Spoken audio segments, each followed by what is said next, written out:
Woo! We're back. All right, guys. Hey, check this out, man. Check this out. Check this out. This segment is called My Gaming History, right? My Gaming History. And before I go any further in this segment, let me do this right here. I gotta play my music. You know, it's that get that vibe going, right? Mm. So gotta get that going. So okay, my gaming history, man. Look, yes, I'm a gamer. It's no secret. I am a gamer. I've been playing video games since I was 5. You know, I liked everything about video games at that time. I'm all about graphics, power. You know, I love the way that it challenges your mindset, your motor skills. You know, each level you got to do a different strategy to beat this boss, to gain secrets, to find secret levels, just to find all the Easter eggs in the game. You know, that's my intriguing, why I was intrigued by video games. And watching my cousin Taiwan Joiner, 1980s, Nintendo, just dropped.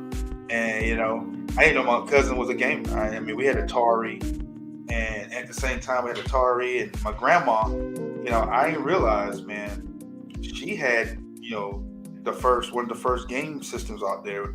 They had Pong. They had a little controller. You turn, twist, and turn, and it was Pong. And it was like a wooden box video game set. You take the things off the side of the video game system.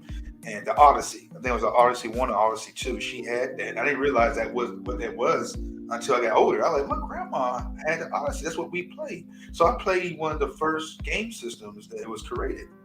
And one of the first. I don't know it's the very first, but it's one of the first. So before the Atari came, Nintendo, Sega, the Odyssey, and my grandma had it.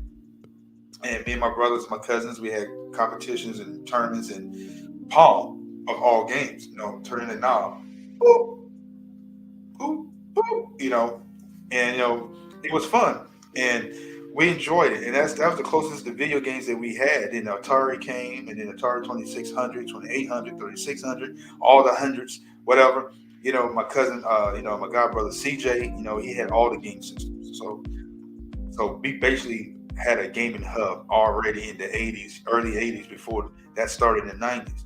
So here comes a little system called Nintendo. And after the Atari, the Odyssey, and we played all those games. And, first we'll go to the Atari, gaming history. We had Atari, man, and, we played the Atari, and we played Atari, I mean, every day. I mean, Pitfall Harry, what's Space Invaders, what's the other one? Missile Command. We love Missile Command. We play all these games. Pitfall Harry was our favorite, and with my god brother CJ, we played it and played it and played it, and it was awesome to play these games. Even played ET, which was a terrible game, by the way.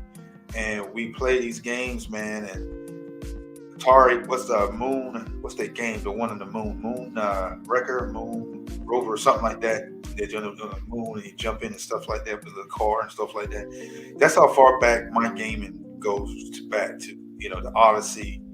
Regardless, we didn't know what the Odyssey was, but it was the Odyssey, then the Atari 2600, the first Atari, then Atari 2600, and then this little system called the NES, the Nintendo Game Entertainment System. So we didn't know it came out. We seen the commercial. We were like, "Oh man, it looks awesome!" But my cousin Tyrone, he had it. So he got it for Christmas, or I think his birthday or Christmas, either or. He got it. He had it, and he was playing Mario.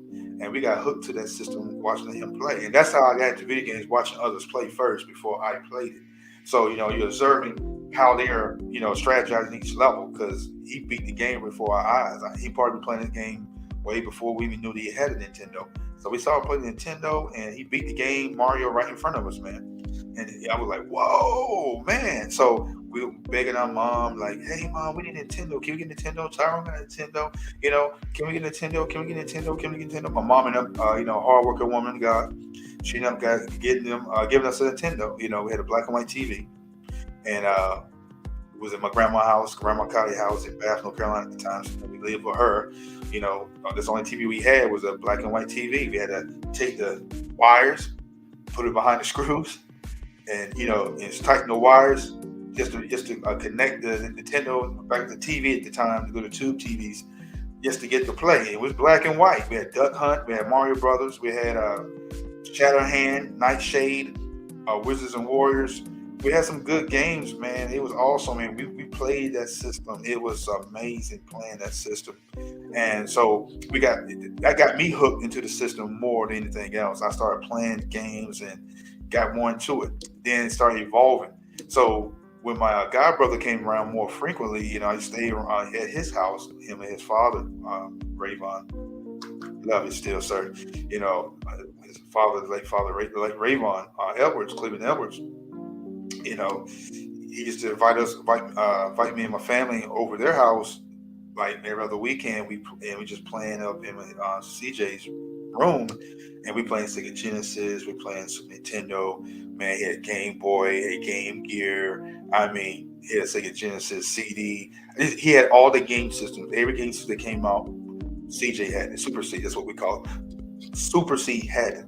So it was just a gaming hub, man. We just go over to his house every weekend, man, and every other weekend just playing the systems. Then I started spending the night over there, man. We used to have Blockbuster Video. And Blockbuster Video used to have these tournaments, man. And we used to go to the Blockbuster Video, sign up for the tournaments, man. Madden tournaments at the time. All these other games, even Mario Kart on the original Super Nintendo. It had Star Fox. You had all these games that they had for tournaments. Street Fighter, especially Street Fighter 2. During the tournament and the Blockbuster video tournament. So video game tournament. So we just arrived down there, Blockbusters, and just put our names in the tournament, man, and Super Punch Out.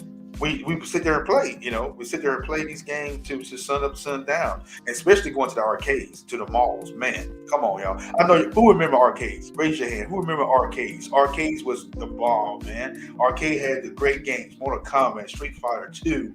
I mean, you had Turtles arcade game. You had all bunch of games. Let's see, you had some old school games, Pac-Man. You have all Virtual Fighter 2, Tekken 1, Tekken 2, Tekken 3. I mean, you had all these games in the arcades, brother.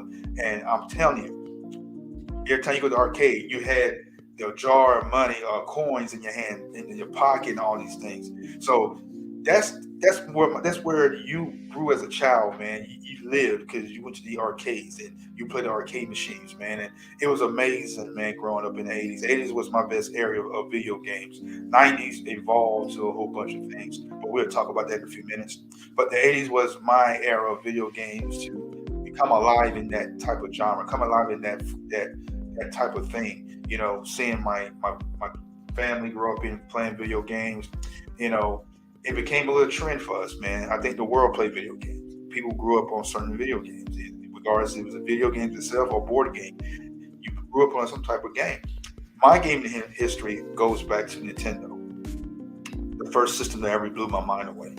Regardless of 8-bit graphics and everything, Nintendo blew my mind away. With Mario, Duck Hunt, games that other people probably haven't played, like Shatterhand, Nightshade, and Wizards and Warriors. These games stood out. Zelda, especially Metroid. Come on, Metroid stood out. We had that game. We played that game until we tried to beat that game. So we had tons of games on the Nintendo.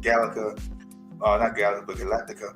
All these space shooter games, Life Force, Battletoads, Double Dragon. Come on, Double Dragon 1, Double Dragon 2. Double Dragon 2 was better than Part 1. Part 2 was really the way it introduced me to Double Dragon. So you had Bad Dudes, RoboCop, Batman. This is on Nintendo now.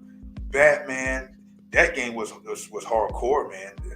Man, Batman game was awesome. So, we played all these games, man. These games made us feel alive, man. It fried them brain cells.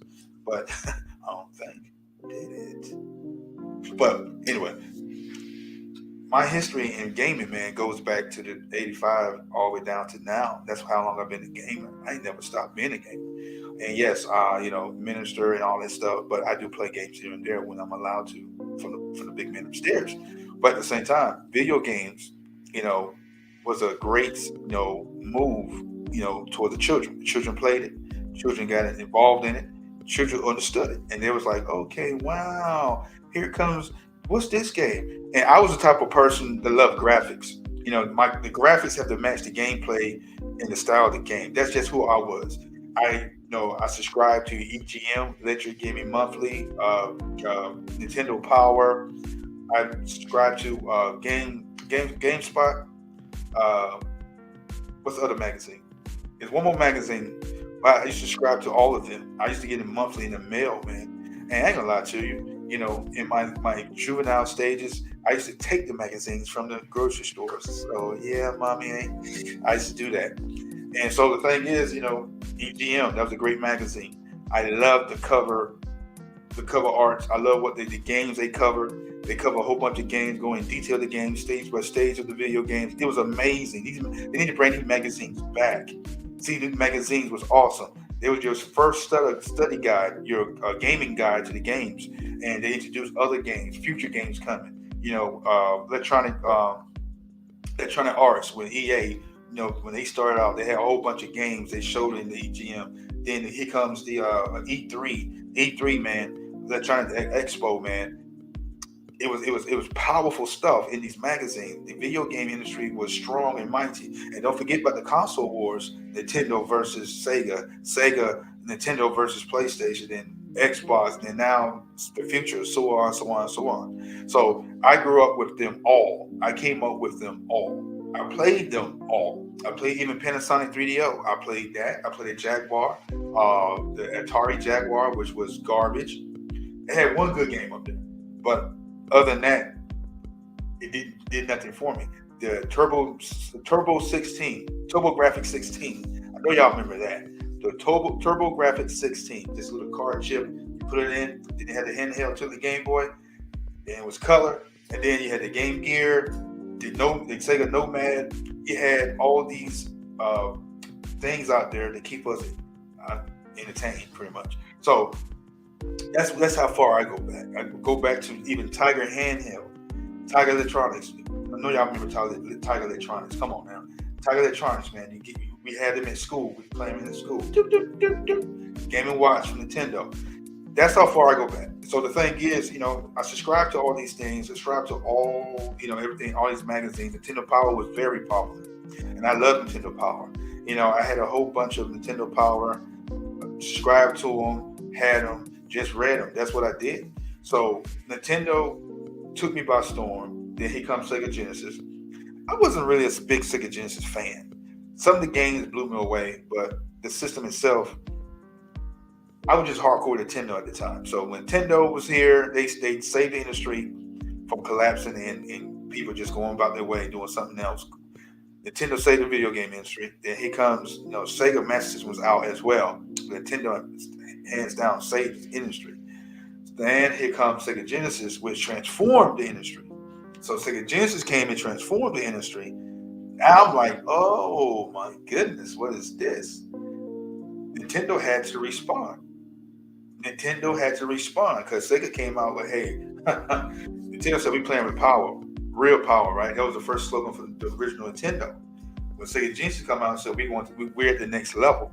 If you watched the Sonic the Hedgehog movies that came out the last 2 years, you hear them reference going to we are at the next level. So that's the slogan that Sega threw at Nintendo. So Nintendo took that and said, hey, we have to respond. Then they came out with the Super Nintendo. Now they talking about you're playing with power. Super Nintendo power. They going tit for tat. So I remember all those slogans, the commercials, the war. When Sonic first came out, they picked on Mario being slow. Sonic 1, man, Sonic 2, Sonic 3, Sonic 3, Sonic Knuckles. I remember all these things. I was there for it all. Man. Sega Saturn, Sega Dreamcast, PlayStation 1, PlayStation 2. What's the other ones that came and left and gone? Neo Geo. I played that at a market. Never get a chance to really put that in my hand, but I played that in the market, like Walmart when they had it trying to sell it in the states. But that system was a lot to as well. You know, I was there when all these systems came to play, the console wars, the bickering back and forth, all that jazz. So that's the history. Just playing video games, man. That's what we did, man. Growing up, I don't play as much as I did back in the day, but I still do play them when I get opportunity. When I did everything, I had to put first. So the thing is, playing video games, it takes you to another realm. It does, but you got to have a mindset for it. But my history is with the video game industry. It's not the same as it was. See, the video games back in my day, yeah, we had to evolve. The graphics had to evolve. The power of these systems have to evolve. The way you play the games have to evolve. I got it. I understand it. You get what I'm saying? But did you know what I'm saying? Do you understand what I'm saying? I hope so. But at the same time, everything had to evolve. Like you got Minecraft, you got all the other games, that building games. Nintendo Switch came on the scene. You got PlayStation 3, PlayStation 4, PlayStation Pro 4, 4 Pro. Then you got PlayStation 5. Now you got PlayStation 5 Pro about to come. Then you got the Xbox 360, Xbox One, Xbox Series S, Xbox Series X. Then you're going to have a new iteration of those systems. Then you got PC gaming. Then you got, Nintendo Lite. You get all these other handhelds, Steam Deck. Now you got the Razer Edge coming. See, the industry has changed. Competitiveness against competitors. Competitiveness. They want to compete. So, back in the day, man, it wasn't. It was a war, but it wasn't that. Well, actually, let me start lying. It was serious because Sega tried all they can to knock out Nintendo. Nintendo stood around as long as they could at that time. They became, casual game console makers versus, the hardcore people they were. Then Sega ran out of steam with Sega Saturn because that was a terrible system. I'm just going to be honest with you. Most people like it. I never liked it. But then also you have, Sega Dreamcast, which that's one of the better systems that they came out with besides the Sega Genesis. I love the Dreamcast. Dreamcast was all that in the bag of chips. Dreamcast had everything going for it, bro. I'm telling you right now, I said, bro. But everything that Dreamcast was next gen till PlayStation 2 came out. Then when PlayStation 2 came out, that trumped the Dreamcast graphics to a point where it looks cartoony. So PlayStation won the public back again.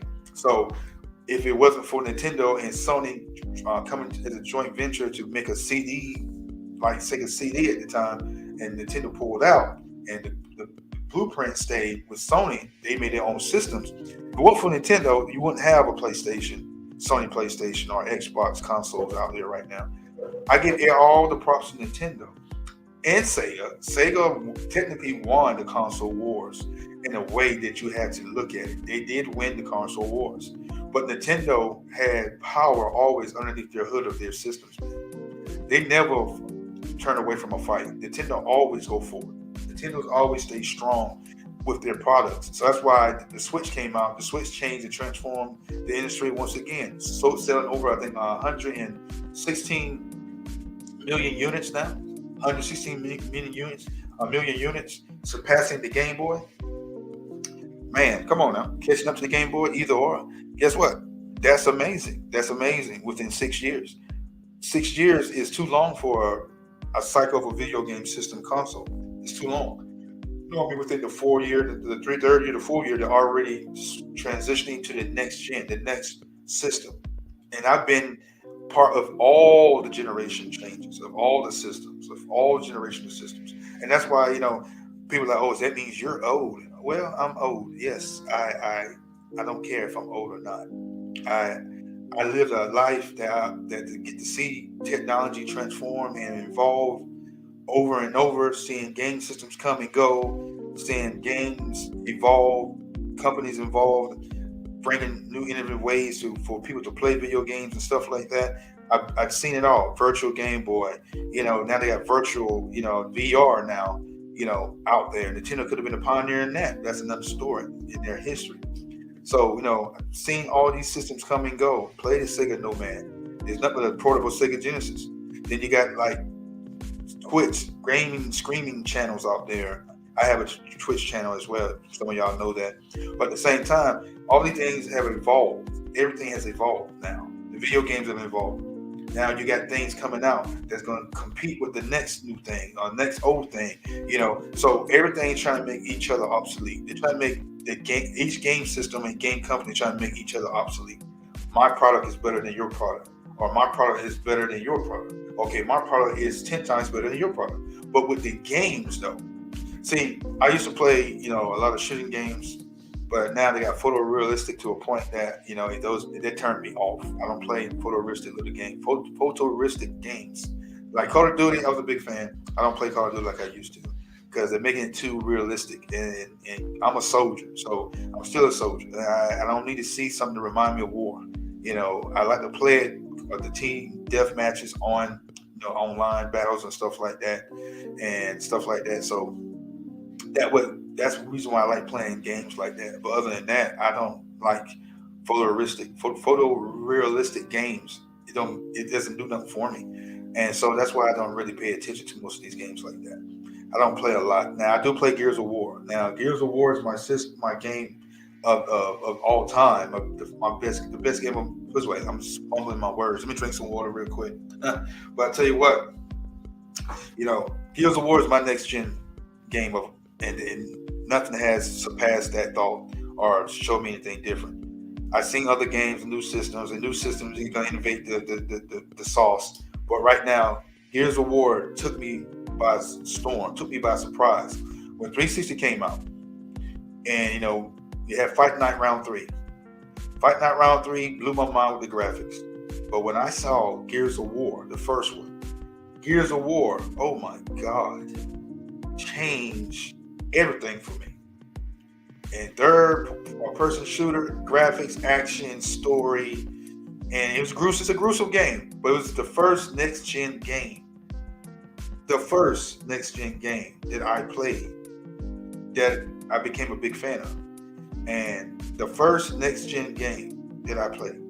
And it's no other game since that game came out took my mind off Gears of War.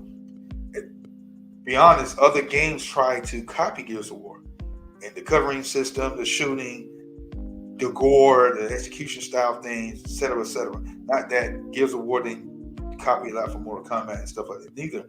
But at the same time, Gears of War was the first of its kind, and so seeing that game, playing that game, and seeing that game evolve to what it is now, Gears of War 5. I know Part 6 is soon to come out, so. Seeing that, man, it just is phenomenal, man. It does things to you. It makes you like, man, see something grow from what it was to what it is now.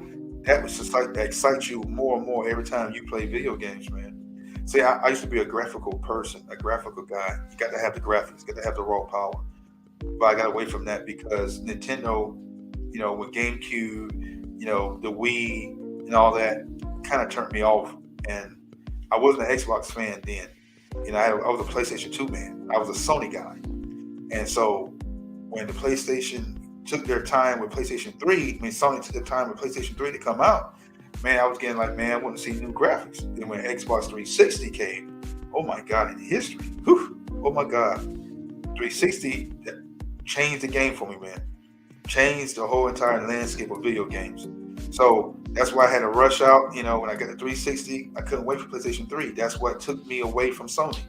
If PlayStation 3 had came out before Xbox 360, I'd still be a PlayStation man, PlayStation fanatic like everybody else is. But 360 took me away from Sony, man. And guess what? I'm an Xbox guy. I became an Xbox man. I became an Xbox player. So, yeah, that's the bottom line. I'm an Xbox guy. Xbox, they're the reason why we're doing what we're doing. Xbox, the reason why I play games. I'm an Xbox Game Pass member. My gamer tag is Animal Need. Animal Need. Animal Need. So you look me up, Animal Need, and we'll play some games when we get opportunity. Send me a friend request. But at the same time, man, even the Turtles, man, the Turtles came back with a vengeance, and it's nostalgia, man. So if it weren't for video games, me growing up with video games, but the way I did, wouldn't really have opportunity, to know the technology behind it, to pursue it, try to go to college for technology and computer science, but I went for AutoCAD instead. Now my next adventure is going to be for digital cinematography, but that's another story. But at the same time, man, video games did a lot of things for my generation. We played, we compete, and we did a lot of things, man, with video games. Video games, my history of video games made me who I am today. I'm a gamer still. I'm intrigued how the games are made, what they did for the games, how the games transformed people's mindsets, they brought people together. It did. Just be honest. It fellowship. A lot of people fellowship around video games. They got to go into people's houses. They do it now. See, me and my cousins used to get together and play certain type of video games. Then all of a sudden, older, you meet people in the world, especially military. Military play a lot of military games. Halo, Call of Duty, Battlefield, and you meet some good people, man. They're gamers, and they invite you to the house just to play video games. Even especially John Madden. Come on, y'all, John Madden. I'm a Madden fanatic. I'm nice at it. I ain't played like I normally played, but the thing is, I do play Madden. But Madden also taught me how to fellowship with other Madden players and play online. Because Madden was my first online game. And then, no, actually, let me take that back. SOCOM, Navy SEALs from PlayStation 2. SOCOM, third-person shooter. That was my first online game. Then Halo 2. But then, like personal online playing, Madden was my first game. I actually played online all the time versus any other game. So yeah, Madden pretty much was the game that got me onto online gaming more than SOCOM. I only hooked up PlayStation 2 to my partner's house at the time. He had multiple TVs, multiple PlayStations, and we hooked up the PlayStation to each TV. And I know y'all remember that. Those that have multiple PlayStations, multiple TV, you want to play online or get on the same team, because SOCOM can't go on the same lobby sometimes back in the day. So to be on the same team, you got to hook up the PlayStation 2s, landline and stuff, and different TVs, different rooms, and y'all get online and get in the same room and have the same team, because they didn't have that type of functionality online at that time. So you got to hook all the systems together just to be on the same team. So online, and that was fun too. So playing Madden got me to seeing a different take on it, have a different take on it. So yeah, my gaming history goes way back to the 80s, man. 1985. I was a gamer ever since then. In 85, I was 5 years old playing video games. Got hooked on it, loved it, still love it now. Don't play as much as I did as a 5-year-old, but I still play when I get opportunity because I'm a gamer at heart. So bottom line is, games, if you take and put in perspective, don't let them become God or have a, let it become your God or be used as idolatry and play video games all the time without putting God first, then it's a problem. But when you put God first and play video games at a second, man, it's a blast, because you put the most important things first, and then video games just come as a luxury, as a perk, and he'll allow you to play it. You gotta have an ear to hear them. But that's just my gaming. That's my gaming history, and I hope y'all enjoy that. It was awesome to talk about it, because I enjoy every bit of it, man, and I appreciate the craftiness of me growing up playing video games, especially seeing my cousins and especially the arcades. Arcades was the best time of my life, man. Going to Blockbuster with the tournaments and stuff like that. But now video games have evolved. Video games have evolved to a point where you don't even have to have a console no more. You just have your cell phone. Your cell phone is now your new TV, your video game system, and it's everywhere. So my gaming history was awesome. I'm glad I shared it to you guys. You guys heard it. And that's this bottom line is, enjoy memories, great memories. And that's my history. Video games was part of my growth, and I enjoyed every bit of it, and I'm not ashamed of it, and hope you're not neither. If you're a gamer, be a gamer. Just put it in perspective and your priority, what you need to do. So bottom line, video games is fun, but pick the right ones you need to play, and don't play all the time though.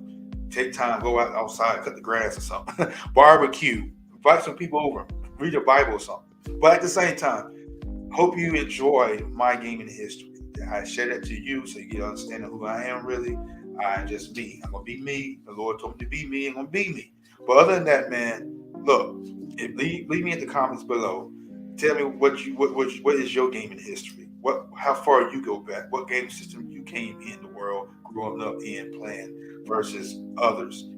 I came in with the original Atari, Odyssey, and Atari 2600, all the way to the hundreds, all the way to now. Every iteration video game system I was there for, still am here for, still witnessing. So, it's amazing to see these different levels and steps in technology. But you let me know which system you came in on, what you grew up with, and leave the comments below. So, man, I appreciate y'all listening and coming in. This is the bottom line. LJ, my gaming history. Hey, leave in the comments, man. Hey, these are topics I love talking about because it brings back fond memories, man. Fond memories. The 80s was the best era. The 80s was the best. I don't care what. I don't care. The 80s was the best. The 80s. To the 80s. Salute. All right. God bless you guys. Have a blessed week. We'll see you next segment. This has been the bottom line. I am LJ. I salute you multiple times. Give you your flowers while you're still breathing. Woo! That's right. God bless you.